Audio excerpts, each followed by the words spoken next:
Hey guys, I hope everybody's having a fantastic day, whether you watch this in the morning, in the afternoon, or in the evening. I'm stoked you're here.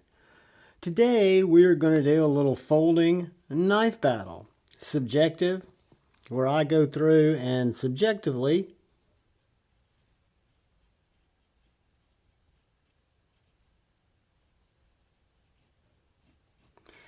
look at two knives that are similar in purpose, in my opinion, and look at them with several different variables, kind of compare them, see how they come out, right? Just assigning a point for each variable. And what I'm going to compare today, or attempt to, is the Benchmade Bugout. And this is, we're going to consider it to be the base model Bugout, because it is. It's an S30V. It had, if I'm not mistaken, white G10 FRN scales. I've put Flytanium scales on it, but we're going to just count it for pricing's sake as a regular Bugout. And that's what we're going to look at when we're looking at comparison. With a knife that I just recently became aware of and got to experience it, even though it's been around for a while, the USA-made Kershaw Bel Air. So two knives that are both bar style locks. You got an axis lock and you've got a Duralock. This one was sent in for me to check out by brother Ryan Ellis. I really appreciate it. And this one was donated to the channel from brother Jim. I appreciate both of you guys. And I just wanted to kind of talk to you about these two knives. And I think if you've seen my latest Kershaw reviews, which include this knife and the Iridium, I had an unknown Kershaw bias where I was not even considering Kershaws as long as I've been back in the knife game, because in the older days, 10, 15 years ago, I carried Kershaw assisted knives. And I just always put them in that category. I didn't put them in a category like the Bel Air. But enough of that. Let's get into talking about these two knives. So when we look at the Benchmade Bugout, what I did is I went to Amazon and I looked for legitimate pricing for these knives. So the Bugout without the black blade is going to come in right at 160 bucks. They run all the way up to 190. I want to say this one is probably 165, 170, something like that. We'll consider it 160. And then if you pull up the Kershaw Bel Air, it's $133.99, so I just called it 134.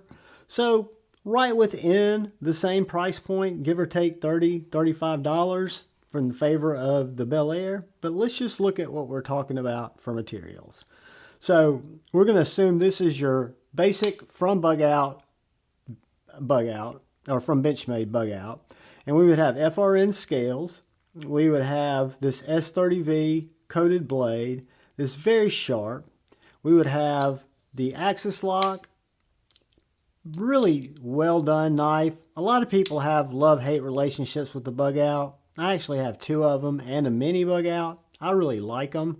But when we're talking about materials, we're talking about FRN, small steel liner, and S30V. So when we look at the Kershaw Bel Air, we kind of go up from there, guys. We go from washers, which I forgot to mention here, to bearings. We go from an S30V blade to a black washed MagnaCut blade.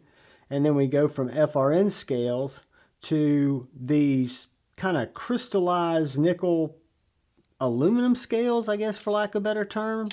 And you have full liners. So the knife, even though it's no thicker, is much more solid in my opinion. So when I look at the Bugout objectively or subjectively, I say objectively, next to the Kershaw, I have to give that point to the Bel Air. So that's how we're going to do this. We're going to look at each of these and we're going to try to do our best to just say which fits these areas better workmanship. Which has better workmanship? I can tell you this Bugout, perfectly centered. It was perfectly centered from Benchmade. FRN scales have very good texture. You have a deep carry clip. It operates fine. The washers did take a little bit of time to break in, but the knife's perfectly tight. There's no play in the blade. Workmanship is excellent. So we look at the Bel Air. It's perfectly centered. It's on ball bearings, even though it's just as thin, so there really was no break-in time. Fit and finish of all the screws from the pivot. Very, very similar, guys. The workmanship on this, I could give it to either one, but instead, I'm just going to call that a draw. So neither gets a point because the workmanship is excellent on both of these knives. And I can tell you that I don't own this knife yet, but I will one day, and I own several of these. I tell you, both of these knives are great. This is just kind of going through, trying to find out for myself how they compare when I'm just looking at them like this. So action. Action is both deployment, the way that the springs feel when I'm unlocking it, how it closes.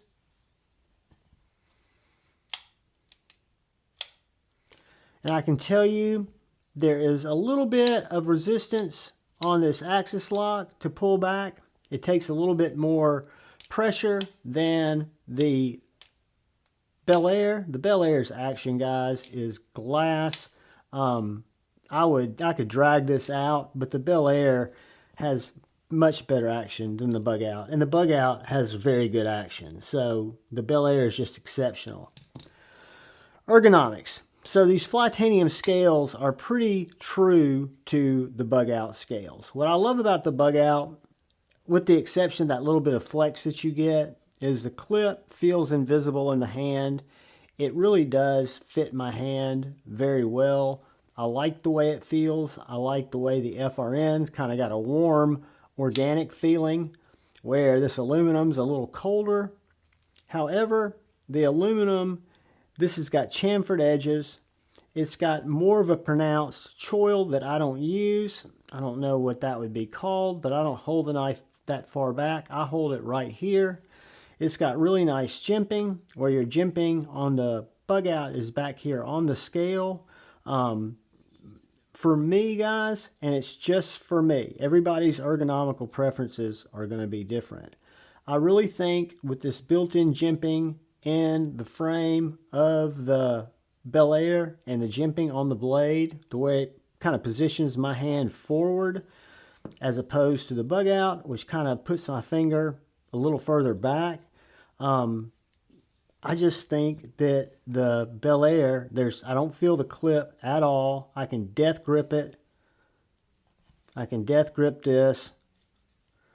Both of them, you get a little bit of clip printing, but not much. And I think the Bel Air is going to win the ergonomics, in my opinion, get that point.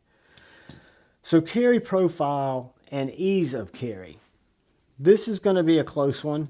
They both have short, deep carry clips. We're going to use my ripped up pants leg here. The Kershaw slides in, no problem. Very, very thin. The Benchmade is a little tighter on the clip, but slides in no problem. If I was wearing these pants, that would be indistinguishable. The Kershaw does carry a little deeper than the Benchmade. So if that is a preference to you, keep that in mind, that you do have a little of the Bugout exposed. You have none of the Kershaw. However, when I look at these two, they're very similar in carry profile. Just because the Kershaw slid into my pants a little easier, I can only assume that that's going to be a little less retention. I'm going to give that a wash. I'm not going to give an advantage to one or the other because it's not that significant. So, sliciness. This is where we go into blade geometry, where you've got a full flat grind on the Bugout. You've got a reverse tanto flat grind on the Bel Air. And then you've got starting blade stock, which is going to be thinner on the Bel Air. So we've got 0.098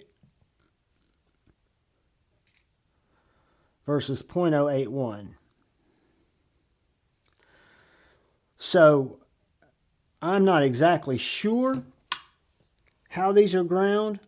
You know, I don't get good behind the edge thicknesses, but we can definitely do some slicing. Now, I do expect the Benchmade to have a little bit more audible noise because of the coating on the blade.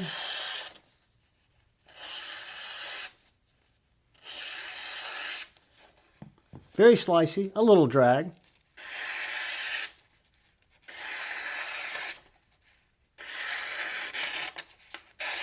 That's me not pulling through the cut.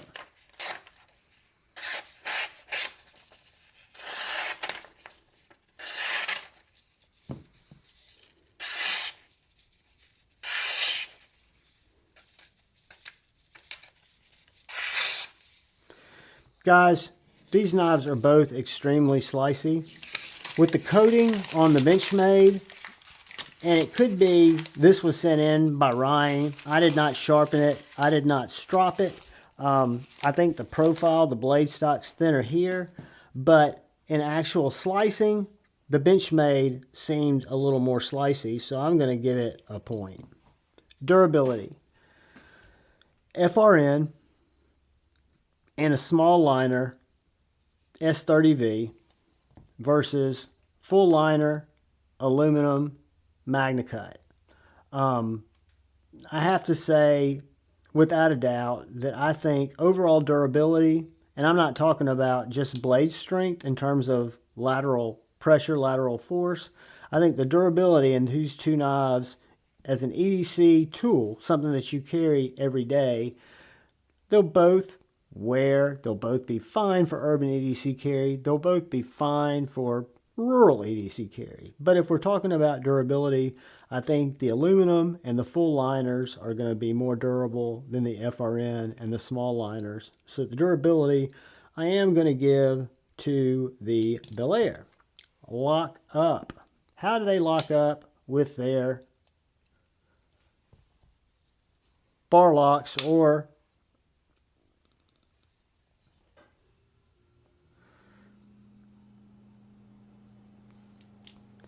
guys, there is very, very little play in either of these knives, and it's just because of the way that they are tuned. There's a little more play in the Kershaw, but it's only because Ryan has it set a little light.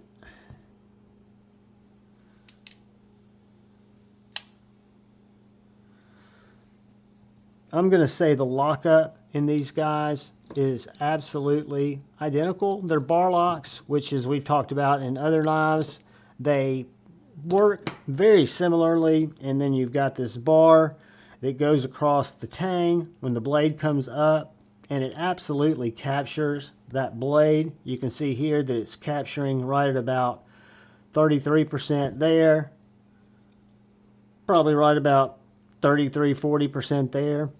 I'm going to give lockup a big even.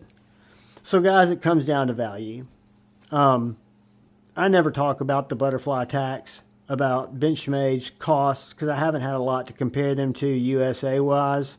And again, I've been biased against Kershaw, so I hadn't spent a lot of time exploring Kershaw's. But since exploring that Iridium, which was the D2 Duralock, that made me understand that they made knives with very good action, and then starting to look into this Bel Air, because I was on the verge of getting one eventually when Ryan offered to send this in for me to review. And then while I had it, I just wanted to do this comparison. I think at $134 versus $160, when you're getting a full solid aluminum handle, MagnaCut with a screaming grind, I'm sure I could get this on my TS Prof just as slicey, if not slicier than there. I'm going to give the value to the Bel Air. And both of these knives are great. I love the Bugout. This is going to seem very one-sided. 1, 2, 3, 4, 5. But when you look at the totals, for me, looking at materials, workmanship, action, ergonomics, carry profile, sliciness, durability, lockup, and value, just basic variables that I pulled out that I think about when looking at a knife, The Bel Air just kills in those categories. And to me, it's so eye-opening because it wasn't a knife that I considered before. It wasn't a knife that I would consider before. It's a knife I'll consider now. And again, just like fixed blades, just like slip joints, if you're in the knife journey, the knife hike, keep an open mind, because you never know what you don't think about today that might be a favorite tomorrow. Keep an open mind, guys. Look out for each other. Do me a favor. Real quickly, I want to say thank you to the channel members. I want to say thank you for everybody who comes in to watch my knife, my EDC content. Ask you, hit the like button. If you want, there's a video that's going to pop up over there. If you want to watch that, that would be awesome. But most importantly, please look out for the guy or gal to your left. Please look out for the guy or gal to your right. Please look out for each other. Go forward with love in your hearts and choose debate, not hate. I love you all. Peace.